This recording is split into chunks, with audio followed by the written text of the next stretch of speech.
Hello everybody, welcome back to my channel. Today I'm going to be sharing with you a super simple French toast recipe. So the first thing that we're going to start with is 3 eggs in a bowl, and then we're going to add about half a cup of half and half. You can also just use whole milk or heavy cream. And I'm just going to mix these together until they're both fully incorporated together.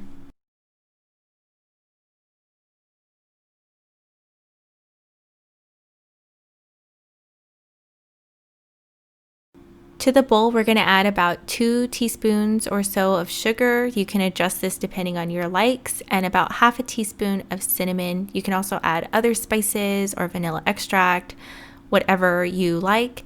And then we're just going to mix this again until it's all fully incorporated together.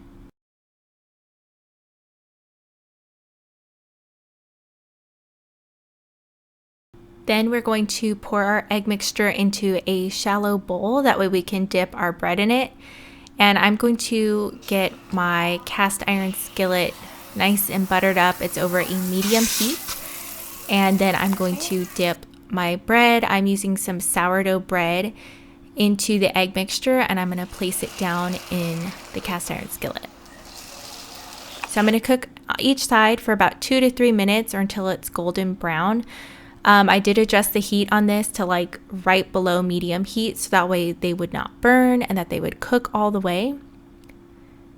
And then after cooking for a couple of minutes on this side, I'm going to take them off and plate them.